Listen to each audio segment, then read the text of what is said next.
A customs officer in a busy port once opened a shipping crate marked handicrafts and found something that shouldn't have existed. Hundreds of hand-carved combs, bracelets, and eyeglass frames cut from a material so richly patterned it looked almost painted. It wasn't painted. It was carved from the shell of something that had, until recently, been alive. That material has a name older than most nations: tortoiseshell. The animal it comes from isn't a tortoise at all, and figuring out what it actually is turns out to be the easy question tonight. The harder one is this: nearly every country on Earth banned trading this animal's shell nearly 50 years ago.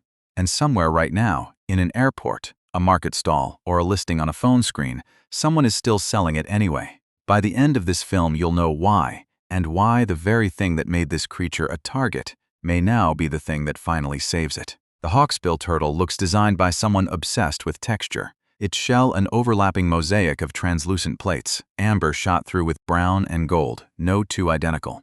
Gliding over a reef, it uses a beak-like mouth to pry sponge from crevices nothing else can reach, keeping sponge growth in check so coral has room to breathe. Remove the turtle, and the reef itself quietly starts to change shape. But the ocean doesn't make that easy to reverse. A hawksbill can take up to 3 decades before she ever lays an egg of her own, which means removing one adult female today doesn't just kill a turtle. It erases 30 years of survival before she ever got the chance to replace herself. A hatchling crawling into the surf tonight may not become a mother until many of the people watching this have finished school, built careers, had children of their own. Survival, on those terms, hasn't gone well. The IUCN's Marine Turtle Specialist Group estimates the population has fallen by well over half across recent generations, in some regions far worse. So the first question answers itself. This is an animal rare enough and slow enough to replace that losing even one matters immensely. But knowing what the shell is doesn't explain why it still turns up in customs seizures decades after the world agreed to stop trading it. That's the real mystery. Every civilization that discovered tortoiseshell reached the same conclusion. It was too beautiful to leave in the ocean. Egyptian nobles inlaid it into furniture. Roman traders shipped it up from the Red Sea as a luxury good. Japanese craftsmen turned it into beko, an entire art form of combs and eyeglass frames passed down inside single families for generations. Each era didn't discover the material fresh. It inherited a hunger for it, and simply built better ways to satisfy that hunger. By the 1970s, that hunger had become industrial. Hundreds of thousands of hawksbill shells move through global markets every year. For an animal that, as we now know, needs 30 years just to reach breeding age. In 1977, hawksbills received the strongest protection international law offers: a total ban on commercial trade. Here's where most people assume the story ends. It doesn't.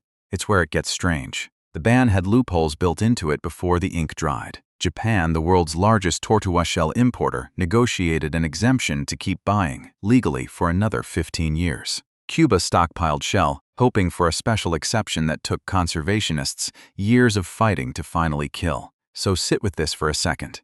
An animal declared internationally protected in 1977 was still being legally imported by one of the world's largest economies into the 1990s. The ban existed.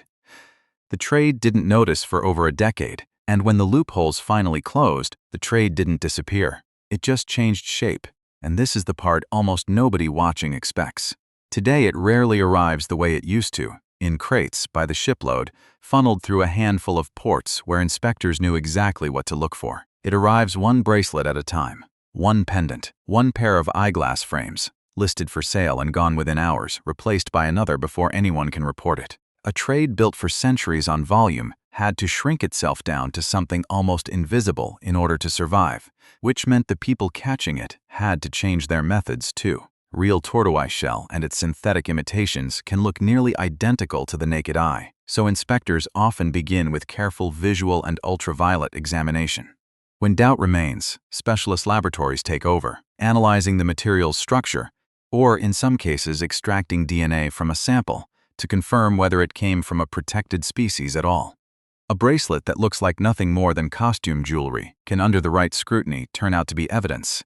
Traffic, the Wildlife Trade Monitoring Network, has tracked tortoiseshell items still surfacing across markets in Latin America, the Caribbean, and Southeast Asia, thousands of transactions too small individually to prosecute, and too numerous collectively to ignore. Talk to the people conservation officers actually catch, and the picture gets more complicated. Not less. Rarely a smuggling ring. Usually a tourist who never asked what her souvenir bracelet was made from. Or an artisan in a coastal town carving the same combs his grandfather carved, caught between an inherited craft and a law that arrived only recently in his lifetime. This was never mainly a crime story. It's a habit story, and you cannot arrest a habit. You can only slowly replace it, which brings us to the detail almost nobody expects. The material an entire 2,000-year trade was built on is now, by any practical measure, obsolete. Synthetic tortoiseshell has become a substitute convincing enough that most buyers can't tell the difference by looking. Freely available, costing no turtle its shell. And people are still, somehow, choosing the original. So separate what's proven from what people want to believe. It's a myth that hawksbills are broadly recovering. A handful of closely guarded nesting beaches have shown genuine, documented rebounds. But researchers are careful not to call any single trend a recovery, and the species overall remains critically endangered. It's also a myth that this trade is history. Seizures still happen this year, not just in old museum catalogs. What's verified, and what matters most, is that same number we started with, 30 years, because every hawksbill taken from the ocean today is 30 years of survival the species doesn't get to spend daws them out. And this stops being a story about one species. It's really a story about how conservation actually works. Not one treaty flipping a switch, but decades of accumulated pressure, closed exemptions, shifting attitudes, patient seizures, and a quiet technological substitute that made the original nearly unnecessary. Nearly, because that crate at the port wasn't valuable for being rare. It became rare because it was valuable, and that one distinction, more than any law ever signed, explains why an animal the world agreed to save a century ago is still, tonight, waiting to find out if we meant it. Picture the beach again.